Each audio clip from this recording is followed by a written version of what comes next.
Hello to all you popcorn talkers, and welcome to another episode of Second Way to Kill a Werewolf. My name is Damien, and with me, as always, is my co-host, Matthias Rodriguez. Matthias, how you doing today, man?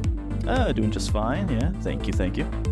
That's good. You know, weather's starting to heat up a little bit. It's, I find out we usually just talk about the weather, don't we? I kind of feel like this is like... that's like the general thing that we always speak about, whether it's like, yeah, the weather's pretty nice. I don't know. You know what? Okay, to hell with the weather. It's hot. It's Texas. Anything else going on in your life? I mean, not really too much. I mean, dogs are nice and healthy for the most part. You know, my two big boys, you know, Max and Buddy, they're doing just fine. Recently had a teeth cleaning, because that's apparently a thing you have to do with dogs now, is also clean teeth. Yeah, but I mean, they had a good time for the most part. You know, it's always a nice time seeing the vet. They're actually not scared to go. Oddly enough, yeah, they actually like the staff there a lot, so they're almost sometimes like jonesing to just interact with other people. But yeah, that's the most recent thing I would say. So that's good. Yeah, pretty much same on the. Well, I guess we have dogs. We both have dogs, so that's an easy thing to kind of relate on there. Yeah, kind of the same thing. My dog Faith, she's doing well. She may interrupt this show at one point or another. I don't know, but I guess we'll find out as time goes on. And if you hear me say, "Well, we're gonna cut for a bit," then you'll know why. But yeah, otherwise everything is holding down. Also, yes, the weather is hot now. If this is your first time joining us, let me tell you a little bit about what to expect. No, we're not a podcast dedicated to the weather. We're a podcast dedicated to covering all things pop culture in TV, movies, and pretty much anything that's streaming that grabs our attention. Throughout the show, we'll bring up some topics, lend our voices to opinions, and hopefully that will lead to engaging with you all in the future on our social media platform on Instagram and TikTok at Second Way to Kill a Werewolf, where we encourage you to post any comments or questions that you may have about the show. Also, if you happen to be listening to this on Spotify, be sure to give us a 5-star review and drop us a comment about the episode. We want to hear the voices of the Second Way listeners. Now, with all of that out of the way, let's go ahead and jump right into some of this popcorn talk. And no, it's not Clive Barker that I'm talking about. Some of you horror fans might know who that is. I'm talking about a guy named Curry Barker, and everybody is just obsessed with obsession. And what's obsession, you might ask? Well, if you have to ask, you're probably not one of those that's obsessed with it. I haven't seen this movie yet, but apparently it's just doing this having this historic box office moment right now. It's just like this box office phenomenon, because one thing that is very, very difficult for movies to do is have any kind of growth in the second weekend box office. Most of the time, you're hoping for as little of a drop as possible between the first weekend and the second weekend of your release. Most of the time, people are falling within that range of about 60% or so, a 60% drop, which is still, I guess, okay. 70% or higher, or really higher than 60%, and you're kind of in a little bit of trouble for the long run. What that does is that kind of signals, depending on what your first weekend was, that this movie was what we call front-loaded, meaning everybody who wanted to see this movie saw it the first weekend. Word of mouth hasn't traveled, probably won't travel, and the movie's not really going to have legs for it to continue to grow. So most of the time, even your big budget franchises, maybe they get 40% drop, which is really good. And anything below 40% is stellar. Obsession didn't get a drop. It got an increase. It got an increase of 39%. That is unheard of, because while most people are looking at a movie as being successful because it had a 40% drop, Obsession, on the other hand, is saying, hold my beer, because we just got basically a 40% increase. It went the complete opposite way with it. And that's something that you don't really see, especially for a movie whose budget was $750,000, not even $1 million for this budget. And it produced that type of an increase. And from what we're looking at, Gen Z is seemingly the audience that is really, really propelling this to get that increase.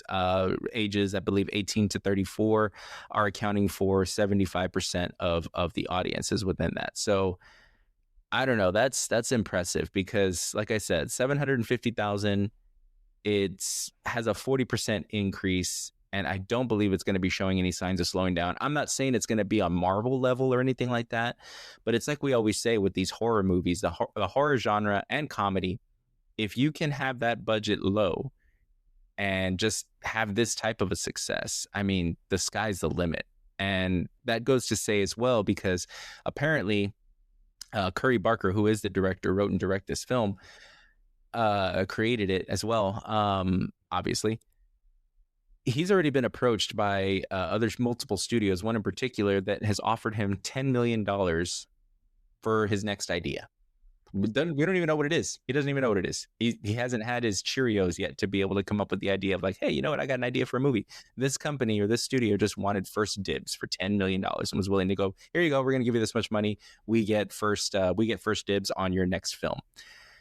I don't know. That's pretty big. I haven't seen this movie yet, Obsession. I did see the trailer, and I can honestly say it looked pretty interesting. And I am looking forward to eventually seeing this one. But Matthias, what do you think about this news? And are you familiar with this movie?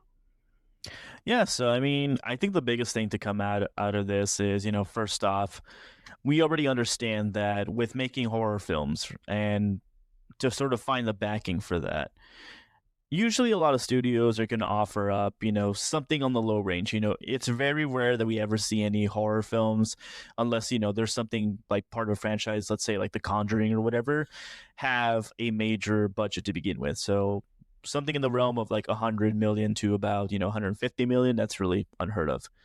So seeing, just the usual kind of run of the mill, it's going to be within that sort of like no more than a million or, even 5 million at most is what you're going to be seeing. So to see that something like this, running on, a shoestring of a budget and to sort of make dividends on that on a global scale, that's almost unheard of. I mean, it's fantastic news. It shows that there's a real dedication to the genre of horror now. And also seeing the numbers of that, yeah, the younger demographic is starting to come out and enjoy these films and sort of really see the potential in them. I think that's also speaking into just kind of the changing dynamics within cinema right now, to where that wasn't always the case, to where younger people were going to see movies. It's like they were mostly going to see something else. So I think what really helped Obsession, which I have seen it's a fantastic film, honestly, you should definitely check it out, and I'm pretty sure you'll have a lot of time because I'm pretty sure this is going to be staying in theaters for, I would say, maybe another half to a full month at least, I think, just to see how much it can come up from its already amazing 148 globally. But I think it's the story and the fact that I think people can really latch on to someone like Curry Barker. I mean, he's not some like distinguished director of age 40 or age 50. He's a younger guy. He's a millennial. He's very much in touch with the anxieties and the sort of what is this generation kind of going through and what are they into and how can you translate all of those anxieties into a horror film. And he's done that really successfully with something like Obsession. Honestly, there's a lot in this film that is going to speak to that demographic, and it works so super well. So hearing of its success, it's first off, it's fantastic news, especially for us horror fans who, if you make a film set in that genre, even if it's a bad film, those fans are going to show up, I think, regardless. So you already have that sort of like niche audience already, patronizing this film. But I think with it also being so accessible as well too, I think it's speaking into sort of it gaining a little bit more of a larger audience to sort of really help its success along. And the sky's the limit for this one. And one other thing as well too is just imagine being in his position right now and being offered up. I think the rumored studio that was offering, that 10 million or so was Universal. Apparently they have first negotiation rights with Curry Barker in terms of like, hey, whatever your next original idea is going to be, let's put some money towards that and, make it happen. So, great. He must feel really great right now, honestly, with the success that he's seeing right now too. So, yeah, it's great. It's really, really great. Yeah, no, I mean, because It's with them having I believe Universal, like you were saying, with Blumhouse Atomic Monster having first dibs. It didn't really matter what the other studio was offering. It could have been, I don't know, Netflix or whoever else, but regardless, they have first dibs because of it, because of the deal, I guess, that they were able to secure with this being what is this, Focus Pictures, I think, which is with Universal. So I think because of that, it doesn't matter what the other studio was going to be offered. They are able to have, I guess, first pick and see if they want to, and then of course they can always pass and whatnot. Kind of reminds me of that the what is it, the show price showdown or something for Price is Right. You're bidding as close as you can to the actual retail price, and in this case, I don't know. It puts Curry Barker in a very well-deserving position overall, because after, I'm sure, struggles and well, maybe I guess I can't really speak on the struggles. After pouring your heart into anything, regardless of people saying like, "Oh, chase your dreams and become a filmmaker." I mean, I've known quite a bit of people that wanted to go that route, and it's very hard. It's very competitive, and it is not a sure thing. And as I understand, Curry Barker is a YouTube creator turned filmmaker, which is starting to become, I'm not going to say the norm, but another avenue for filmmakers to get their starts. We'll mention and speak on another person a little later in the show, and because of that, it makes you wonder: is the avenue to get to film, to get to this Hollywood and whatnot, is it still through the traditional means of, okay, well, I have to go to film school, I have to do this, I have to do that, then I'll do this, then I can finally do that? He basically created his own ticket in YouTube, got enough buzz, and was able to secure this type of film for him. And it's one of those things where it provides this, I think what it is that it's almost like a unofficial internship or something. It's like anybody that can see this, they see what you've done and they have an example of it, and they can make the decision on whether or not they want to move forward with you or not. And in this case, they saw potential, gave him $750,000, and he turned around, and I think it's surpassing right about now, like, I don't know, upwards of 68 million or so far. So yeah, not only did they see no drop off in the second weekend, but they're seeing some big numbers, a big return on a $750,000 investment. Of course, that doesn't include the marketing, which, I mean, if I had to guess, I don't know the official number, but if I had to guess, $1 million.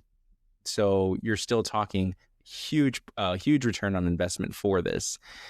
And not only that, but he has some other things already down the pipeline as well. He's got something called Anything But Ghosts for Focus, as well as he's tapped by A24 to direct the Texas Chainsaw Massacre film that's going to be coming out as well. Not the series, that's going to be produced, I believe, by it was the name of it. Oh man, geez, I'm going to start this already. Glenn Powell, I want to say. Yes. Yeah, his production company. Yeah. Yes, his production company will be handling the series. However, this is going to be a film, and Curry Barker, and honestly, I think we reported on this maybe a few episodes back. And at the time, maybe we mentioned Curry Barker. I didn't know who he was. I was just kind of like, oh, okay, cool. They tapped Curry Barker. And now here we are. Everybody's obsessed with him because of this movie Obsession. And I need to see this movie because I just need to. Because I did see the trailer and it did look really interesting. And I have to say this, the girl that they got to play that role, they casted perfectly. She just, like, from the trailer alone, again, this is just from the trailer, I didn't watch the film, but from the trailer alone, it's just interesting to see her change as a character in the 2-minute trailer that I saw. So, Matthias, was her performance as good as the trailer, or maybe even better? Oh, I mean, Indy Navarrete is just like the way she is able to manipulate her movements and her face in this film and stuff like that to sort of really illustrate her shifting, well, not really going to spoil anything, but sort of how she shifts her character, within the framework of what the story is and Obsession and stuff like that. It's just, it's astounding stuff, honestly. Like it gives me a lot of sort of the same feeling that whenever you see Mia Goth in Pearl specifically, Mhm. a Oh, lot of yeah. a lot of that sort of performance definitely kind of feeds into this specifically. And even India herself has said like, yeah, that like as far as her cadence of voice and then her sort of movements and her facial like acting that she did in this was very much inspired by what Mia Goth did in Pearl. So quick shout out with that. But no, I think with this, what I like so much about Obsession is that it isn't necessarily an original story in the terms of like, oh, a wish gone wrong. It's like there's been a lot of movies that have already tackled that, but Yes.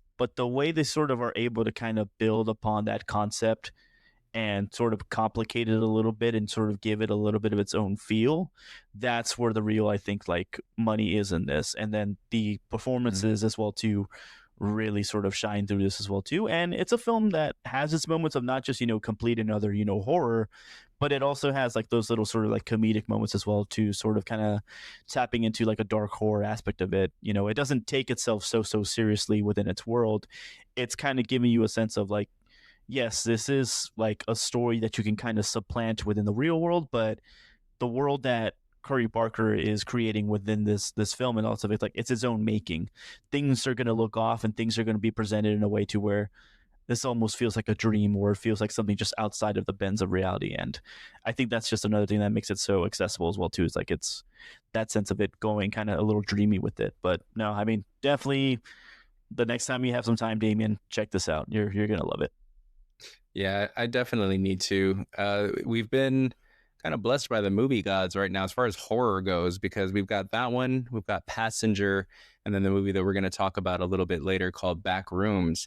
But the thing that Backrooms and this film have in common is, like I said earlier, is you're taking the traditional film school to studio type of pipeline and you're replacing it with a YouTube algorithm that carries with it built-in audiences already.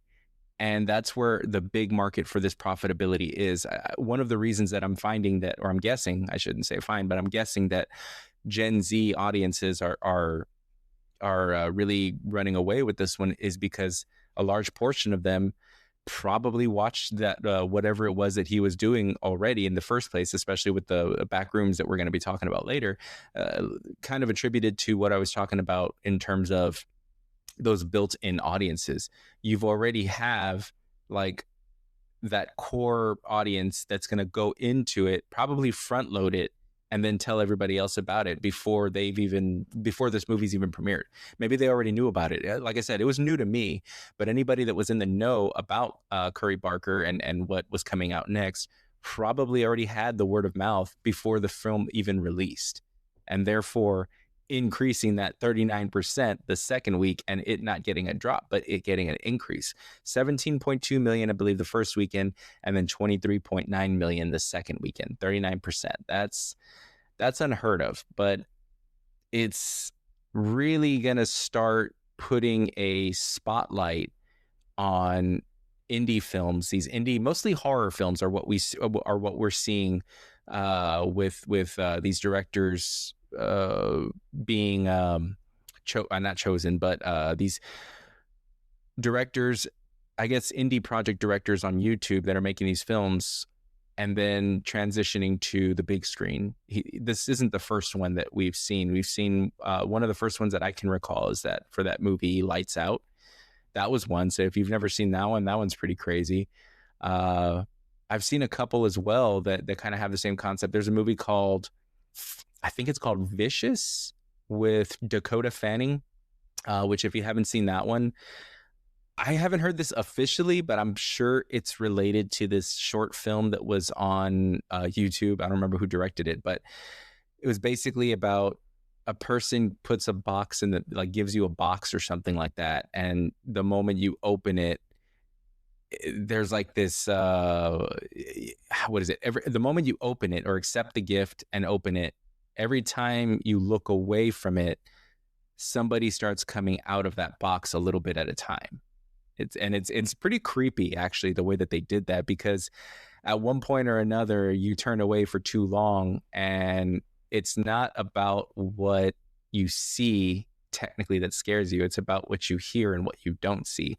And they kind of took that idea and then did this other concept with Vicious and added to it, kind of not unlike what you were talking about with Obsession in terms of the trailer. Well, maybe not the exact same thing, but they built on what an idea was and were able to take that even further than what people were expecting from perhaps watching the film. Again, I don't know, I haven't seen it, but that's what it kind of sounds like. So looking forward to that.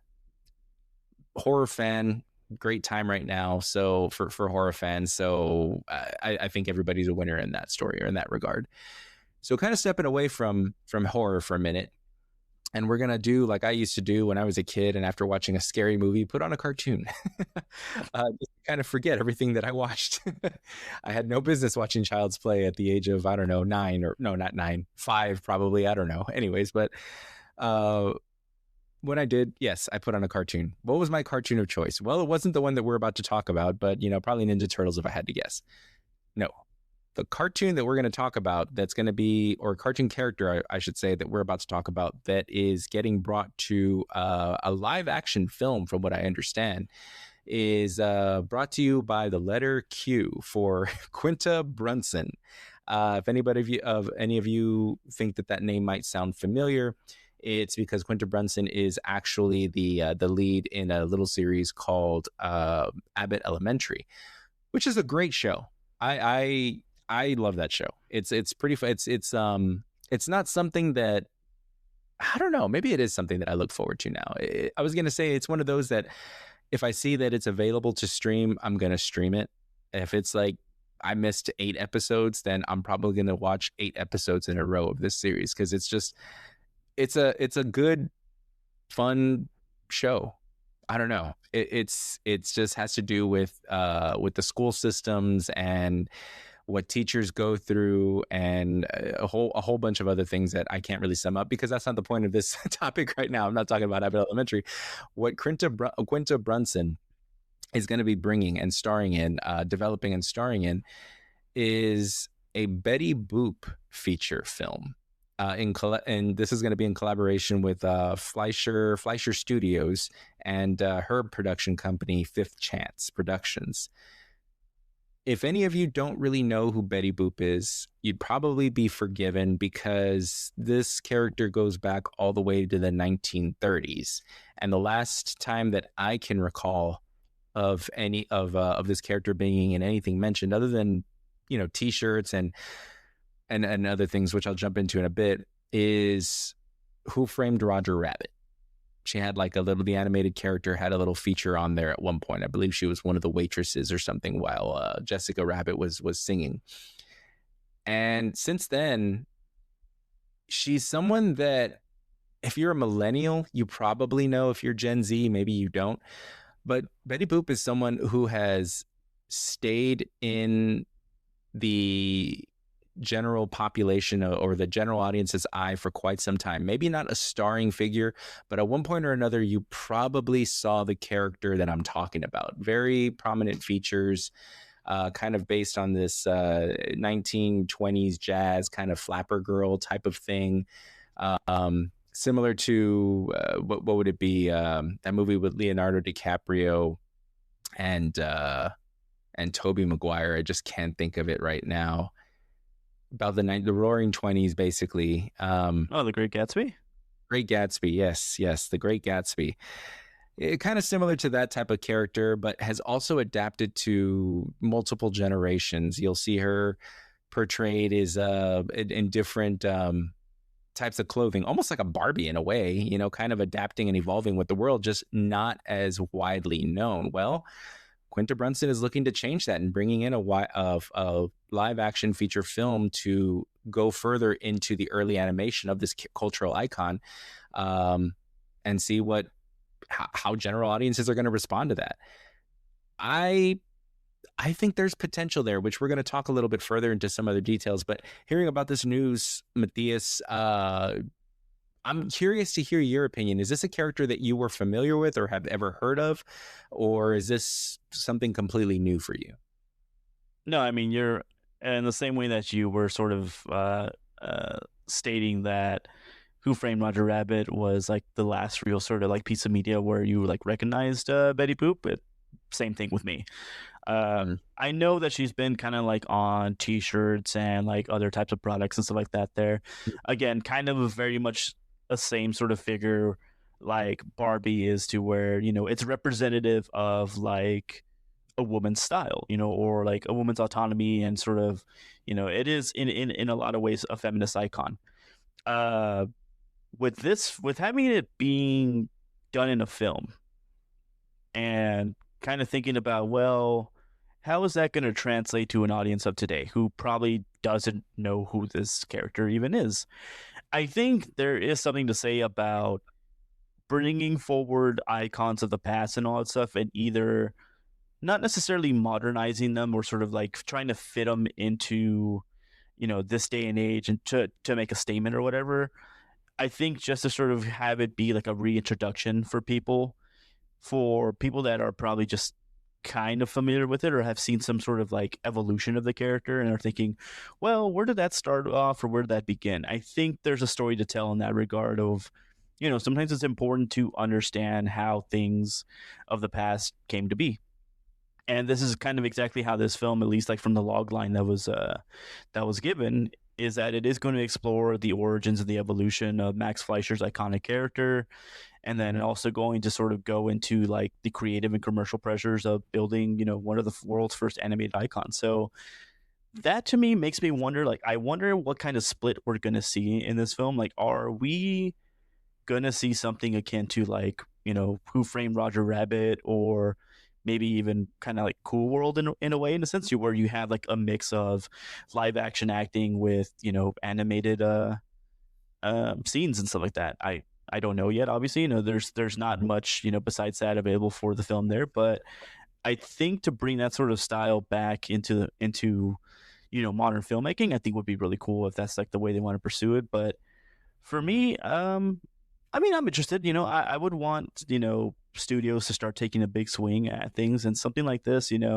It's not the norm. There's not people that are clamoring in the streets, for a Betty Boop picture, whether it's like something more set in history or something that's, hey, let's modernize this and, see where this goes. I think just in general, just to pass on a new idea. And with someone like, Quinta Brunson, who has, a lot of talent, especially with her series, Abbott Elementary, I think there's something, to be pursued there. So, I think it'll be pretty cool to see. Yeah, and I think that she summed it up pretty well when she said that she refers to Betty Boop as iconic yet underrated. And knowing the story, because I wanted to dive a little bit deeper into this, because I was going to say my mom would disagree with you. She loves Betty Boop.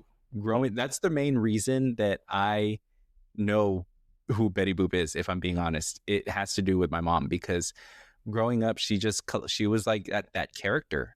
She wasn't that character, but she spent, like, how do I say, she would get collectibles and things like that, and t-shirts and stuff like that every year, gifts and everything. If I was ever in doubt about, like, well, what do I get my mom for Christmas, what do I get my mom for her birthday, or something Betty Boop related, and you can't go wrong with it. And she's had a collection of these different things, of the iconic figure, for as far back as I can remember. So I don't know if she's heard about this news yet or not. So I'm going to let her know at one point or another and just be like, hey, guess what? They're doing a Betty Boop film.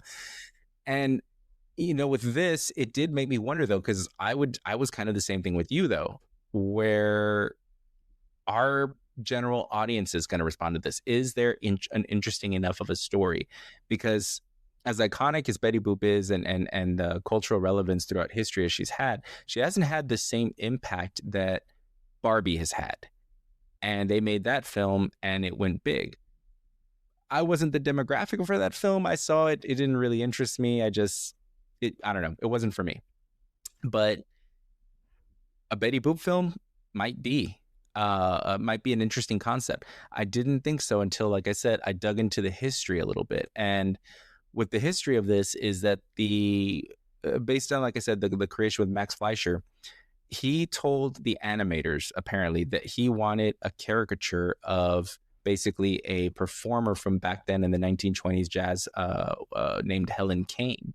So Kane had this like that baby talk singing flapper persona. The thing with that though is, and the story behind that is that apparently Helen Kane actually, well, I mean, ripped off another performer named Baby Esther Jones, and Baby Esther Jones was a child performer. She was a young black jazz performer actually, who I guess for lack of a better term, she got her whole not persona, but her whole performance, her stage personality, everything, like what the character or who she was or however, was actually stolen by Helen Kane. And then later on, the character of Betty Boop was based off of Helen Kane. And there was actually a lawyer. There was actually a legal battle with Record, I believe, in 1932 or something along those lines, that actually did prove that Helen Kane did in fact steal. She didn't steal. That she did steal Baby Esther Jones's gig, basically, or her style. So I'm wondering, how much of that are we going to see in this film? Are they going to dive into that a little bit? It just made me wonder, and maybe a little bit more interested in seeing what type of movie we're going to see, especially when this is going to be a live action film, apparently not an animated film. So maybe they're going to give a little bit more historical context. Maybe what we're going to be looking at is, I was going to say a timepiece, or a period piece that's going to take place in that time, and show a young Max Fleischer, and maybe actually we see the origins of the development of this character from that legal standpoint, and then maybe we see that transition throughout time. Maybe we see something similar to what Barbie did. I don't know, but I have to say I'm a little bit, that extra little element is something I never knew about, and it did make the story a little bit more interesting. But yeah. So that's all we're going to say about that. And with that down, well, we're going to dive right back into horror again. And we try to keep it, a dynamic here. We like a little bit of diversity here on this show, to go horror, comedy, and then end with crying drama. But I don't know. I don't think we have anything drama at the end of this. But this story is about a little film called 28 Years Later. And 28 Years Later, which came out almost 28 years later after the first one, 28 days later, and then 28 weeks later. 28 Years Later came out, and as anticipated as it was, when I was looking at that film, I have to admit I was not really that impressed with it. It didn't live up to what I felt the wait was going to be worth for. Then The Bone Temple came out, but by then it was kind of too little too late, for general audiences at least, because 28 Years Later didn't really do too well at the box office. 28 Years Later, The Bone Temple also didn't fare too well. But I really do think, and it wasn't possible to do one before the other. Like, I kind of feel like if you would have just, I don't know, done 28 Years Later, The Bone Temple first, it would have done better. I think audiences were kind of like, when they saw it, but you really did need the 28 Years Later to come out first to kind of give the build up to the other story, which the way that the 28 Years Later ended, a lot of people were just like, what the heck did I just watch? That last ending scene. And if you've seen it, you know what I'm talking about, but it made a lot of sense when you saw the second, or when you saw the next one. So apparently they're still going to be moving forward with part 3. It's still greenlit. Sony greenlit this, and they're going to be moving forward. And Danny Boyle's given us an update saying that he hopes that for filming to begin hopefully next year in 2027. Basically explaining that production on the third installment was delayed because, they ran out of time because of the strict seasonal window in the region of Britain that they were actually filming. So I guess that makes sense. And apparently they already have a script that's written by Alex Garland that's ready to go. So all speed ahead, I guess, because we're going to be getting this next film. And I'm wondering, was 28 Years Later, The Bone Temple, good enough? Did it leave enough of an impact on viewers to roll the dice and maybe help to boost this 28 years later a little bit better for the third one, which will probably be the final one, and kind of help it to give a good bookend to the series instead of just something that goes out with a whimper, instead with a huge bang. There's a possibility there because Cillian Murphy is also interested in returning, which if you saw the Bone Temple, you know what I'm talking about. He does make his impact, or he does make his appearance at the end of the film. And I didn't expect that. I don't know why. I'm glad I didn't, because it was a happy surprise for me. I thought it was going to be ending. I don't think I read anything about him showing up or anything. And he did. And I was like, okay, I'm back in. Well, I was already back in with Bone Temple. Bone Temple was a great film. But with seeing him, I was like, okay, I'm ready for this third one. And I was actually hoping for it. So I don't know. Nia DaCosta was the one who directed the Bone Temple, and Danny Boyle's the one who directed the 28 years later, and who will be directing the third installment. So I don't know. I liked one more than the other. All of them were written by Alex Garland, so there's that. But I don't know. What about you, Matthias? Where are you on the level of excitement or interest for this project? Yeah, I mean, I think for me, objectively, Bone Temple's a much better film in terms of pacing and just substance, I feel. Like it's a shame that that film did so poorly, or at least, objectively poorly in comparison to, its worldwide take of 58.5, I think, against the 63 million budget, I think is what it was reported at the time. So obviously, classified as a bomb by, most people, I guess you can say. But I think for me is that you do have to round it out with a third film. So I think there was heavy doubts, obviously, by the performance of Bone Temple. Is there going to be a third movie? And good news for anybody who's a fan of this series. Like, yeah, there's going to be a third movie. You're going to have Danny Boyle, finish it out. You're going to have the addition of Cillian Murphy back as Jim in this one. As far as like what greater role he's going to play in this one, who knows? Obviously, with it being such a major time jump and stuff like that, I can imagine he's very much a badass in this universe, to where he's basically seen it all, and he's going to be able to sort of like, I don't know, really take care of the situation in hand and all that. So having him back, I think, is going to be a major draw as well too. But I think on the flip side, that is also going to be something that is probably going to balloon the budget a bit more as well too. So it's like, hey, he's a big actor, especially now. I mean, he's been in Oppenheimer and, many other films. He's probably going to ask for a pretty decent paycheck to come back. So that's going to be something that's going to, definitely make it so that the budget is going to be a little bit higher, certainly. And that if there's any sort of longevity to be seen within this series or whatever, after this one, this third one comes out, if it doesn't do well, then I think that's kind of going to be the end of this. But overall, I think it's good news. We'll see what kind of story they go with this one.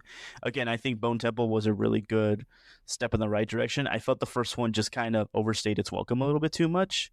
Bone Temple seemed a little bit more succinct and a little bit more clear story, especially with Ralph Fiennes' character. I don't remember the doctor's name, but overall, it just worked out. It just worked better as a film for me. So this third one, I don't know. I think I just have to see like what they're going with it, but I guess time will tell. Yeah, we'll probably be looking at a release in maybe, with 2027 filming, maybe mid to late 2028 or so. I mean, that's not a guarantee. Anything can happen, but it's been a long road for this movie. 28 days later came out all the way back in 2002.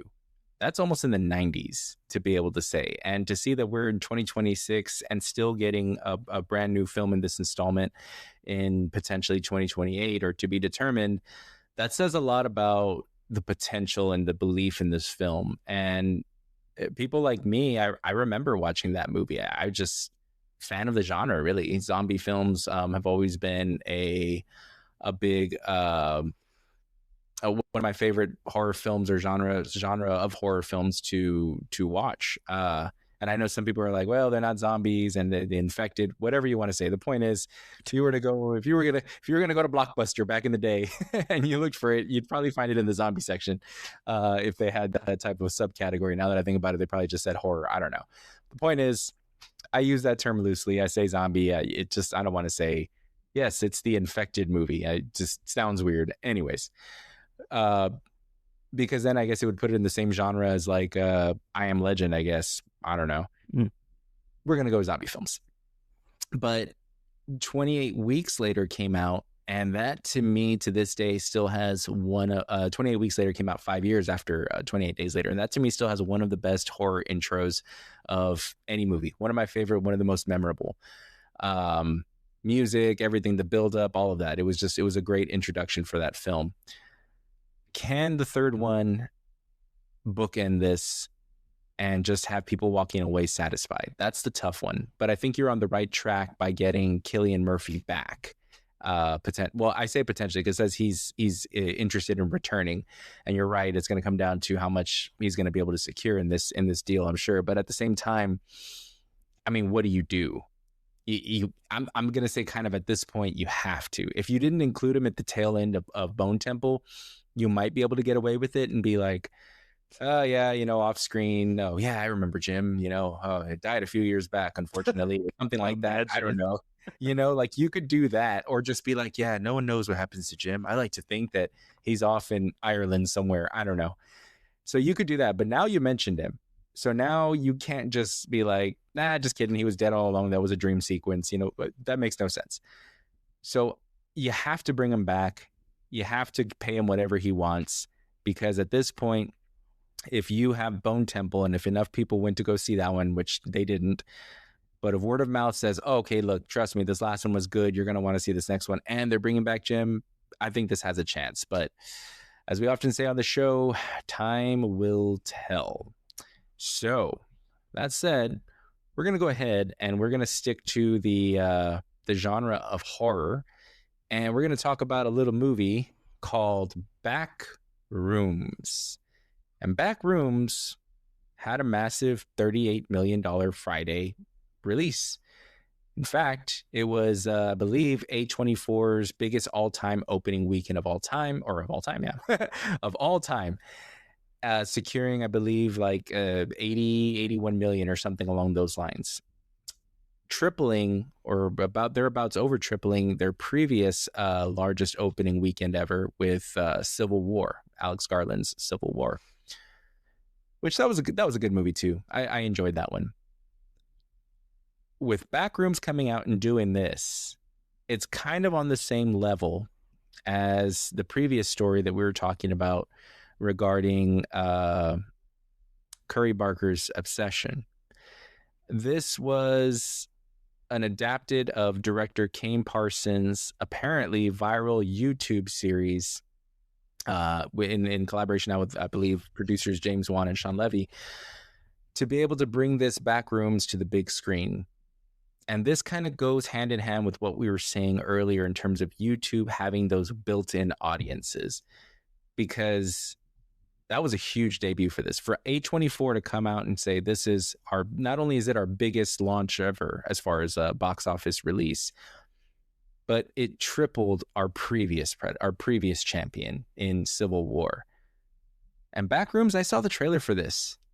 It looks like an A24 horror film, where I'm worried that at the end of the movie, the scariest thing is going to be that I'm the only person walking out of the theater that didn't get it. I don't know.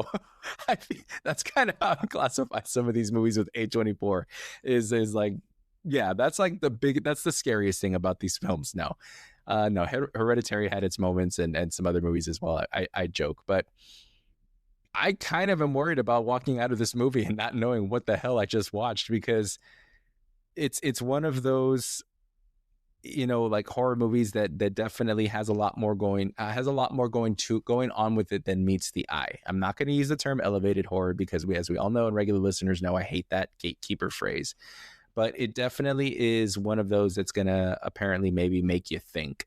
As I understand it, Matthias, a good source of mine, and by that I mean Instagram, tells me that you've already seen this film. Am I correct? That is correct. In the world of thumbs up and thumbs down, what do you give it? It gets my thumbs up. Really? Okay. Yeah, I think so. A little bit of context with this. I didn't know anything about Backrooms at all. I know that it started a long time ago, even before Kane Parsons. It started out like on, internet message boards, namely like 4chan and stuff like that, where someone just basically took a picture of like essentially that yellow wallpaper and sort of empty, liminal space and stuff like that, and it was like, oh, like, oh, this is creepy, isn't it? And from there, people started like theory crafting all of their things of like, oh, well, what other things can be classified as kind of creepy? And that sort of movement of big, large open spaces or sort of monochromatic, settings with, a lot of empty space, the potential for what can be around the corner or like what's scary or terrifying about them sort of kind of ballooned from there. So, people started to make, writing their little, short stories on the internet and stuff like that. But it wasn't until someone like Kane Parsons came along under his, YouTube handle, Kane Pixels, where he started creating a larger world and stuff like that in Blender, which is kind of like an animation app or whatever, and started creating like an actual sort of like found footage series that sort of takes a lot of inspiration from a lot of those stories that people put on the internet. And now going now to today, that is now one of the biggest A24 movies, really. And I think it's well deserved, I feel, because with the film, at least with my interpretation of it and all that stuff, like it does so much in taking a minimalist approach to filmmaking when in terms of like audio and visuals and the stuff that you're seeing through these films. But with that small little bit that it has, it's able to do like a lot with everything that it has. It definitely, punches it punches above its weight class. The thing is though, and you brought it up already, the third act I think is very divisive. And that's all I'm going to say, which is kind of common for A24 horror films, to where it starts out very, very strong, first act going into the second act. And depending on what your sense of sort of, I guess, satisfaction is when it comes to wrapping up the mystery of a story, I feel that the third act of it may or may not satiate that. And that's all I'm going to say. So I'm guessing not a definitive ending. Yes. Not in a traditional sense. It is open, but it is purposefully open. Because, again, if you understand, like, if you know about the Backrooms and all stuff, if you've seen Kane Parsons, like, YouTube stuff, you kind of understand that, yeah, it's not like he is putting down videos where, like, oh, yeah, there's a beginning, a middle, end, there's a narrative approach to it, and, it's just, you get your story, and you get your end of story at the end. That's not how it works. By design, that's not how it works. And in the same way, this film kind of takes a lot of, inspiration from that. Obviously, Kane Parsons, came in and directed this, so of course it does. There's not a case of a sense of like, oh yeah, you understand the mystery of everything. But I think the strongest point of this one is that because the mystery is so vague and it gives people the chance to sort of form their own conclusions and their own theories, I think that's why people are going to be able to sort of like enjoy this film for like years on out, I think, in terms of like creating their own ideas as to what the Backrooms is and what it represents. And also opens up the door for follow-ups too. And not even follow-ups just by Kane Parsons. I feel they can even go and be like, hey, there's this other young director from this other thing, he can do this story, or there's this other director or artist on YouTube that's kind of making like Backrooms adjacent content. Let's have him, get a shot. So it's very open for people to kind of have their own spin on it, and I am all for it. But yeah, I mean, that's another movie, definitely do a double feature of Obsession with it as well too, and watch those films, Damien, because I really want to hear your I guess theories about both those films. I'm like super curious what you think about them. Man, I feel like, I don't know, Obsession, I looked at the trailer and I'm like, yeah, this looks good. This looks like something I can get into. I saw a trailer recently as well for a film called Passenger, which I want to see as well, which I saw that trailer. And this was the first trailer I've seen in a while that a jump scare got me. I wasn't expecting it. I think what it is that I think that I was thinking too much about it. I was watching what was happening on the trailer, and I'm not going to ruin it for anybody. And in my head, I was thinking, what are they going to do? Like, they're probably going to do this. And by the time I started coming up to a conclusion, what had already happened and couldn't have happened in any other way, to quote Morpheus, and scared the bejesus out of me because, like, out loud, like, my wife laughed. She's like, I got you, and then just kind of teased me for the rest of the night. And I was like, she's like, what are you crying? I'm like, no. Someone's cutting onions. It got me. It surprised me. I was like, oh wow, this isn't like, wow. I got to give it to it.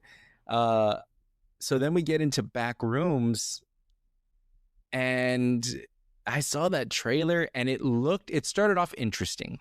It's basically, from what I could tell, somebody there discovers a portal to an alternate universe type of deal. I don't know. That's pretty much what my takeaway was from watching the trailer. And, like found footage and everything. It has my interest, but it also has my doubt, my skepticism, my unsureness, because I feel like it could potentially easily be one of those films that I was talking about where I'm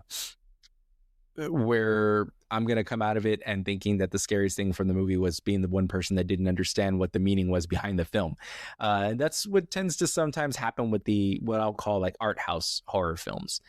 And while I appreciate them, sometimes I don't really like that those open to interpretation endings. I'm the type of person that I want a definitive ending. I want to know the resolution and how it went, and then just that be it.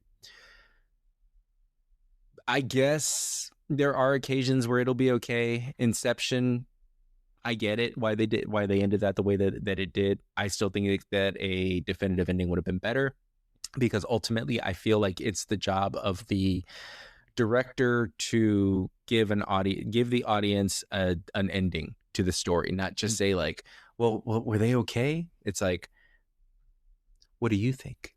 Because I don't want to go George R.R. Martin on here and ruin the movie. If you thought it was great, I don't want to be the one that says, well, actually what had happened was the person did end up dying because X, Y, and Z. Then you're like, well, that's stupid. Or did they die? That's the real question. What is death? That's what I really wanted to convey with the meaning of this movie. I'm not saying it's a cop-out, because I don't see that directors at this level would do that. But that's kind of what I feel when I think of some of these movies with an open to interpretation type of deal. I don't know. Did Jack Dawson die at the end of Titanic? Yes. Yes, he did. And because of that, you were able to feel that hurt and everything, and just take it with you to the next scene. And it helped to navigate you through this film. To have a movie that just is open to interpretation and the ending is just whatever you think, in a way, I kind of feel like it doesn't give you that sense of closure, which some people can say, but that's the point. I don't think so. Like I'm okay. I guess I can watch a movie and appreciate it like that. But ultimately I'm like, no. Oof. Did Jack Dawson die or did he not? And he did. So I don't know. I'm interested in seeing it though. I'll eventually make my way to it to check it out. But truth be told, I'll probably watch I was gonna say Obsession, and probably Passengers before I check out Backrooms. I might just wait for that one to come to streaming, if I'm being completely honest. Especially right now, because my dog is we're gonna end up taking her in for some surgery. Unfortunately, she's gonna have some work done to her little knee.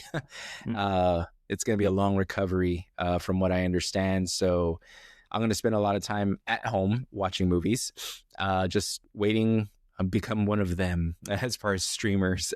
I've lost my theater status, because from what I understand, we wouldn't be able to leave her alone until for quite some time. Well, I mean, maybe about 10 to 12 weeks or so. But, in the world of movie releases where we're getting them like, I don't know, 2 to 3 a month, that's a long time. But I'm happy to do it because I love my little best friend, my little buddy, little monster. So happy to do anything to make sure she heals great. But and we'll probably go to the drive in together, Hermie and my wife, maybe to see whatever movie comes out in potentially August. Oh God, no, not August. It'll be too hot. Well, I guess we're never going to the drive-in, but but eventually we'll make our way back there again. The evenings aren't too bad over there. So that said, that is going to bring us into our last story here. And for Arnold Schwarzenegger fans, guess what? Jingle All the Way Part 3 is happening. Yes. Yay. I know. Anybody that's like, oh my God, I've been waiting for this. I really wanted to see how where the sequel was going to go. Well, for those of you that don't know, there was a sequel to that. And if you didn't know, that shows how much excitement there would actually be for a third installment. Notice I said third. If nobody heard that and corrected me, you're not a true Jingle All the Way fan. And I doubt that you can name all of Santa's reindeer. Dasher, Dancer, Prancer, Vixen, Comet, Cupid, Donner, Blitzen. So just saying, doing my millennial flex, that's the reason I can name them all, because of Just reading off a paper. Don't be fooled. Yeah, seriously though, right now. I was like, just waiting for this thing to load. Dasher, Michael? No, that can't be right. And Rudolph, I guess, if I had to go there. But yeah, no, Arnold Schwarzenegger is going to be returning for one of his biggest films that came out. I think the sequel came out like roughly, 40 years ago or something along those lines. But it was one of his biggest roles that got him his stardom. And that was Conan the Barbarian. And then there was Conan the Destroyer. And now there's going to be the final story in this, King Conan.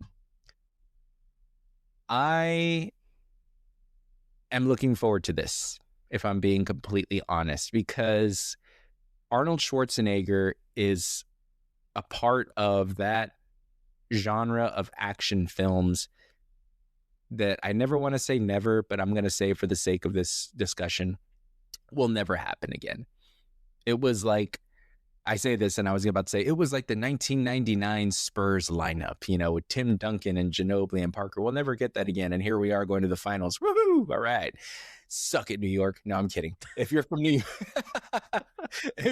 York and you actually listen to this show, I apologize. Please don't hit unfollow. But yeah, it's wartime right now. I think it just won't happen again. We're never going to get a Sylvester Stallone, Arnold Schwarzenegger, Bruce Willis, just to name a few off the top of my head, type of lineup in terms of major films where star power was enough to promote that film. Like we've said before, nowadays, star power isn't enough. You need the familiar IP, you need the star power, and you need additional supporting actors that are going to carry this for you and lead to a box office smash. I mean, hell, even The Rock. I mean, don't get me wrong. You put a movie with The Rock in, and it's going to do better than if you put a movie that didn't have The Rock in it, and you got some other guy, the Pebble, I don't know, to come out in it and try to lead a cast. But even by himself nowadays, he was probably one of the last action stars. And I didn't say last action hero because that would be another Arnold Schwarzenegger film that I still appreciate. I know a lot of people that was he credited as being one of the parts of his downfall, I think, unfortunately, in the documentary that I saw. But I think that bringing him back for this movie works for this movie. The type of character that they're going for is you have an older Conan who's been king basically for at least 40 years or so, and has now facing new threats and is battle tested, and is also still facing the threat apparently from those who want to remove him from power. It times perfectly with Arnold Schwarzenegger's age now, though still in great shape, not the way he was in 1992, obviously. To quote Rocky Balboa, time is undefeated. It gets us all. And to bring him back into this picture, some would say, well, does he have the same draw power? I'm going to say no. I mean, the last movies that I saw with him was The Last Stand, I think, and I saw another one recently which came out back then. But I did like that movie, Sabotage. I appreciated that movie, actually. Those were some of the last feature films that I saw with Arnold Schwarzenegger that were major blockbuster films that came out. I don't remember how well they did, but he hasn't really done anything since then except for that Netflix series that lasted like 2 seasons called Fubar, I believe. I saw it. It was okay. He doesn't have the same draw power that he has. But then again, nowadays, who does?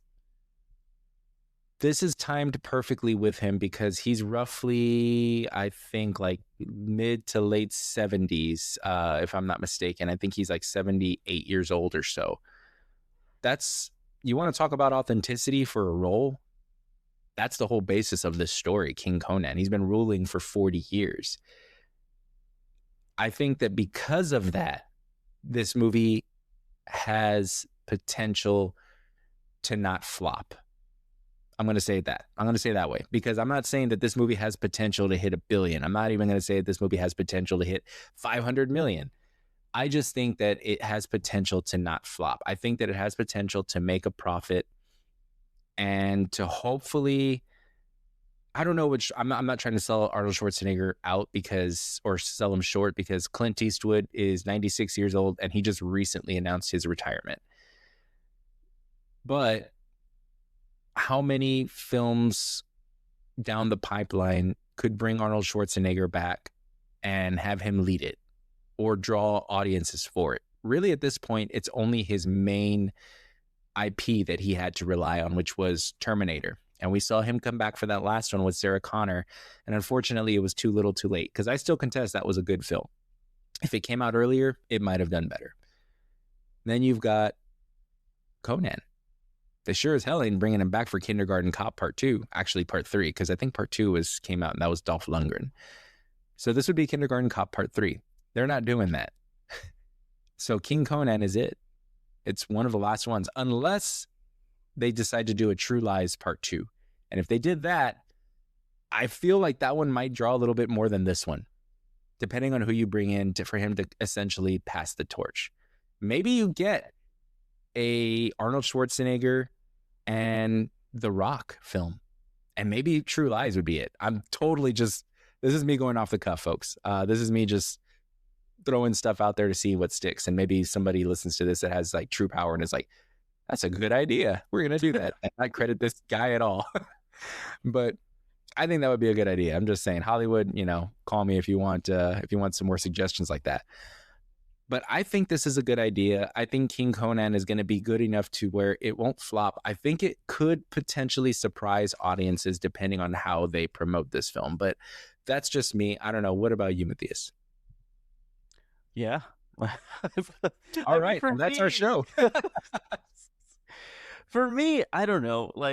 I have feelings in the sense that, yes, I would totally want to see Arnold back in a legacy role that sort of like really set himself up for what is a stellar career, throughout, starting in the 70s all the way up to now, and I feel if there is something there to sort of really sort of like put the pin on it, yes, a legacy sequel to Conan the Barbarian, with him as King Conan, yeah, sure.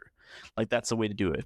Either that, or if we're to believe about, what direction they're going to be taking, the Predator franchise, we might see him back in some capacity as Dutch. Who knows? We don't know. But that's another thing, too, where it's like, that's another franchise role that I can see him coming back to. As far as physically, I don't know. Voice work, if they go animated the same way they did with Killer of Killers, yeah, that right, could be something cool that can come from that. But back to this at hand, I think it could work. I think there's people out there that will definitely tune in for something like this to just see what he brings to the table and how does he evolve his character from 1982's Conan to 2008 or 2009's King Conan. That's kind of what we're looking at in terms of like the release of this if it continues on, which I mean it will, of course. And I think it'll be something cool to kind of just really kind of get into. I mean, we have so far that we understand that it's going to be produced by 20th Century Studios, and we got Christopher McQuarrie, in the mix as well too. Mm-hmm. Which that's a big thing.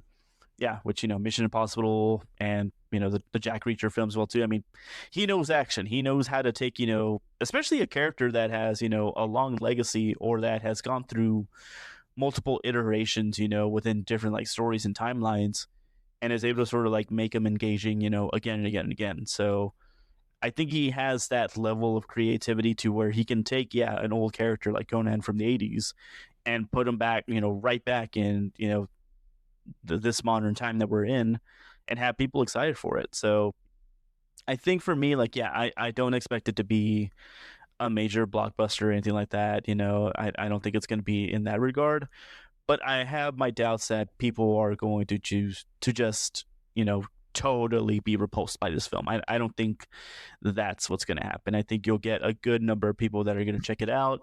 And, if it's done well, people are just going to keep, going out and be like, hey, guess what? It's like he still got it.